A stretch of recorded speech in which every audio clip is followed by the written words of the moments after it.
Today I am so excited because I am sharing with you some outdoor living tips and DIY ideas. These are all affordable and easy, and I can't wait. If you are new, welcome. My name is Jennifer and this is a little bit of Common Crazy. If this sounds great to you, hang tight, we're getting right into it. Tip number 1, make your outdoor space an extension of your indoor living area. For the longest time, I was so scared to hang things on my outdoor walls. For whatever reason, I just had a fear to do it. I'm finally getting over it and I want to put a sign on this wall.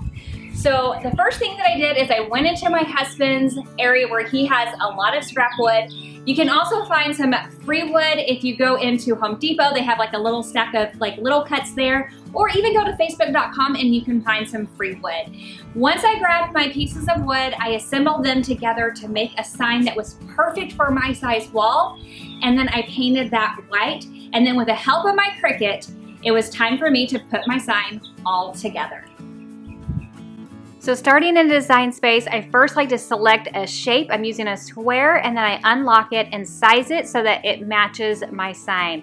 I go ahead and I switch it to white because I find that easier to work with. Now it's time that I get to play with text. So I go ahead and I type the word together, and then I can go up to fonts, scroll around, decide what I want. I already know that I want to use Cottage Style. It's a scripty font.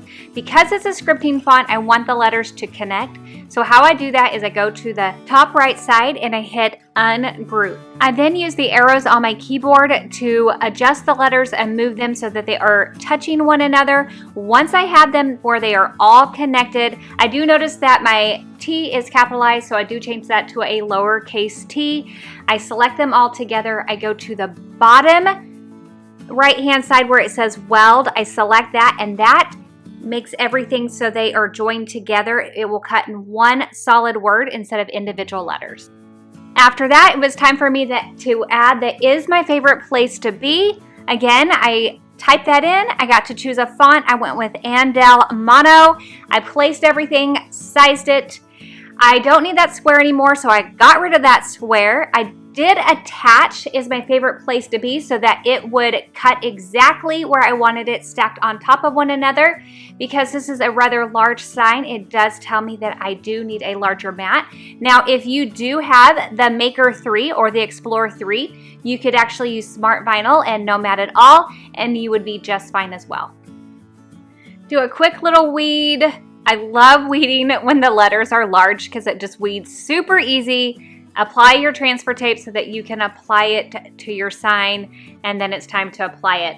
First, I went ahead and I laid down together. I did make it so that it was almost from one side to the other, just shy of just a little smidge on each side. So I got that position first, and then that really helped me position "is my favorite place to be" because I really wanted the "is" and "my" to kind of hug the bottom of the G, so everything laid exactly where I wanted it.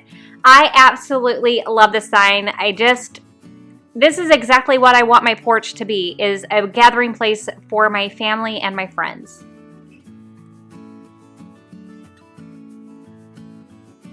Tip number 2, add color. I love adding color through pillows and plants. So I headed to Home Depot because I wanted to get some new plants for my backyard. I am really trying my hand at being a plant mom, and so I am determined to find some plants that just make me happy. I have learned, though, it is so important to read the care instructions, because for me, I need plants that are pretty low maintenance. So when they say that they are drought tolerant, basically, which means I can neglect them, then I know that those are gonna work really well for me. Plus, I know that my porch gets pretty sunny during the day, so I also need plants that require a lot of sun. Otherwise, they're not gonna do very well for me. Your plant needs might be very different than mine, so just make sure you're reading those care instructions as you go. So I found this beautiful red blooming plant, and I fell in love the moment that I saw that it said drought tolerant. What I was so excited about is that Dollar Tree is carrying these really large pots. I love the size of them, but it wasn't quite what I was looking for as far as my decor went, and I knew that I could spruce it up a little bit to match my decor better. I just had done this with a vase earlier in another video, and I wanted to do the exact same technique here. So all I'm doing is taking some chalk paint, this is in Fawn, and I'm mixing it with a little bit of white just to tone it down a little bit, and then some baking soda.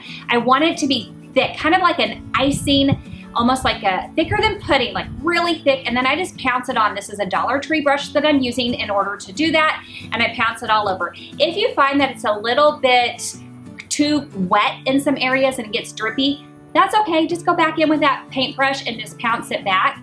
After it sets up, if you see any areas that still need a little bit more, go ahead and add in a second coat in those areas, but you'll find that you will not need a second coat over the entire thing. It will just kind of be like a spot as needed kind of job.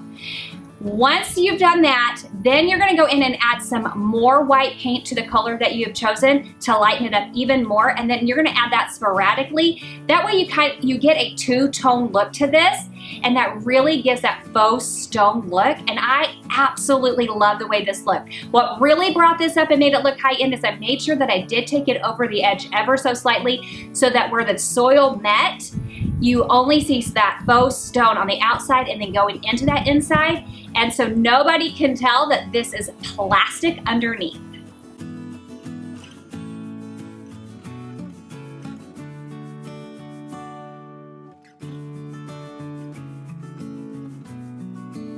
I love grouping plants together in odd numbers, but I really wanted to have my plants at different heights, and I found this bench on the side of the road. I think it was probably someone's like workshop project that they probably used. Whatever it was, all I knew is it was solid wood and it was coming home with me. So it got a really good sanding because, as you can tell, it was pretty flaky and pilly and not in the best condition as far as the finish on it. So after a really good sanding, that's all I did, and now I have a beautiful plant stand that cost me absolutely nothing. Talking about things I find on the side of the road, last year I found this set of chairs on the side of the road, and I thought I hit the jackpot. I went ahead and I painted one of the chairs and one of the chairs that was missing the back in a two-tone color blue. And I left it like that for an entire year, and I kept looking at it and it wasn't sitting right with me. I just wasn't in love with it. So I decided to go ahead and repaint it, and I'm using this beautiful bohemian blue. This is a DIY paint. You can get that from their website, or if you have someone local in your area that sells it. But I absolutely love this color, and I just think that it just has a beautiful pop of that blue-green undertone to it, and it definitely adds to my porch. Now, it is super important to remember, because it's outside, you do want to make sure that you seal it. For sealing it, I like to use the General Finishes matte sealant to seal it, but Valspar also has a really great sealant that you can use as well. Just make sure that it's water-based. Tip number 3, make sure it is functioning for you and your needs. So for us, I still have a little boy. He's only 9 years old and he loves to play outdoors. So I left a huge open area where he can still do his sidewalk chalk. For us, that works perfectly. I also make sure I have lots of seating so that I can invite people over. And that leads me over to my toy chest. Of course, again, I have a 9-year-old who wants to pull out toys from anything from jump ropes to balls. I want him to be able to play in his toy chest, but when he's not playing, I convert it into a place where we can sit by adding the pillows. It is a perfect combination of the two. A couple of years ago, I added in these hooks so that my kids would have a place to hang their wet towels. This was one of the best things I have ever done. Not only can they hang their wet towels, but I can also use it to hang decor. I absolutely love it. Speaking of towels, this kid is on the swim team and we go through a lot of towels, and this brings us to DIY number 5. I want to personalize towels so it's really easy to identify when a towel belongs to us, but he's 14 years old. He doesn't want his name on it. So I typed in swim. I found these goggles. I sized them a little bit larger so it would really show up on the towel. Made them about 6 by 4. And then I went ahead and hit make it. Because I'm going to be ironing it on, it's important that I hit mirror so that they flip. That's super important. Once I do that, then I can go ahead and continue. Now, it's really important when you're working with iron-on, you want to put the shiny side down. That's what goes on your mat. Now again, you can use the iron-on smart vinyl with this as well if you are using either the Maker 3 or the Explore 3. After you're done cutting your image, then it is time to go ahead and weed it. It is so easy to weed it. If you didn't know it, iron-on vinyl actually comes with the transfer tape already on it. The transfer tape is the sticky part, and the vinyl is not sticky at all. It's actually kind of rubbery, and so it weeds super easily. If you haven't tried ironing on, you should, because it is actually one of the easiest things to do. So here I'm actually using my mini heat press to do this, and I do have some of the iron-on tape that Cricut sells to hold this in place. So I just cut a couple of pieces, place those in the corners so that I can hold mine in place. And then you can go to Cricut.com and it'll tell you exactly what settings you need for your different presses. And this told me to put it on the medium, and then you just keep it moving as you do it, making sure that you hit all of your spots of your iron-on. When I go to pull off my transfer tape, I always like to hold my fabric kind of taut so that I don't stretch my fabric as I'm pulling off the transfer tape. But after that, it's all done. I absolutely love it. Not childish, not showing his name, perfect. Like I mentioned, function is so important. So I love having this station here where I have some towels when they play in the rain and a place to put their shoes. I just think that that really does help, especially those shoes. If they happen to get muddy sometimes, a good place, but we gotta wipe those feet off whether you have shoes or you're barefoot like me when you walk outside. So that brings me to DIY number 6. I'm working with this mat from Dollar Tree. I measure it out and I go into Design Space. I choose a square, I unlock it, and I size it to the size of the mat. I change it to white because I think that's much easier to work with, and then I go into Images and I type in succulents. I love succulents. So far, those are the easiest plants for me to keep alive, so they make my heart happy. I've actually used this one already. I think that is adorable. Now I scroll down and I find this one. I thought it just made me laugh. You know, Don't Let Me Die. I just think that I love humor. Why not? So I size it to fit my mat. Then I get rid of my rectangle and hit Make It. That simple. Again, it reminds me I need a larger mat because this is going to be rather large. If you're using the Maker 3 or the Explorer 3 and Smart Vinyl, you won't need a mat at all. After it was all done cutting, it was time to weed it. Now let me tell you, if you want the easiest projects to do, a single color and a large project a lot of times are the easiest because large projects weed so easily. Now the Don't Let Me Die did cut below, so after I got the transfer tape on, I went ahead and I cut them separately, but this allows me to lay them on the mat exactly where I want them.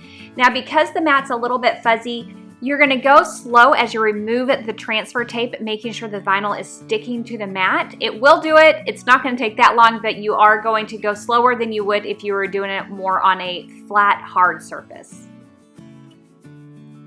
I did use my scraper and I scraped that vinyl really well into the mat and into the grooves before I took it out to my spray tent and gave it a good coat. I'm using Rust-Oleum's Warm Caramel. I love this color. It's absolutely beautiful. Once it dried, I went ahead and I peeled the vinyl off. Now you can use this vinyl on another project. It will lose some of its adhesiveness, so it may not stick permanently like it would have before. But if you really want it to stick, you can go in with like some Mod Podge or something like that. I absolutely love this. It's super cute, and I've done this before, and let me tell you, these really last, and I do not put any sort of sealant or anything on top of it. And for $1, you can't beat it. Tip number 4, make it comfortable. For me, that means I include pillows, blankets, comfortable seating, anything that would bring comfort or what you consider comfortable. Honestly, we also have an outdoor fan because, hey, I live in Texas and it gets rather hot. So a fan for us is a very needed item. If you follow me on Instagram, you would know that one of my favorite things I have on my porch is actually my porch swing. I love to sit on that almost every morning and evening.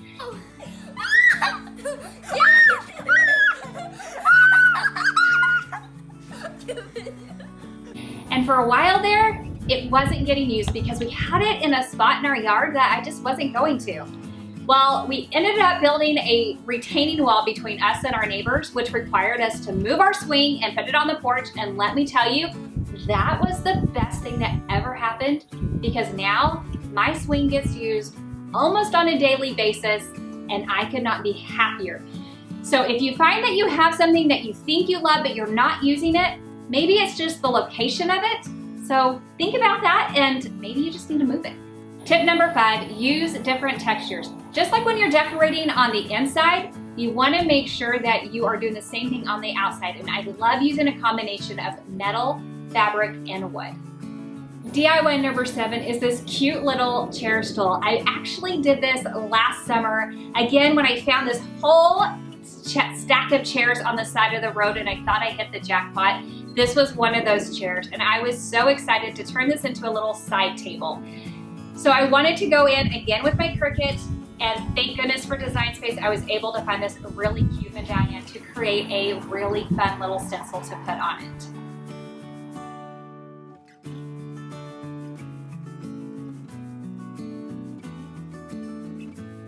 Here is another video for you to check out. Thank you so much for spending your time with me, and I'll catch you in the next one. Bye.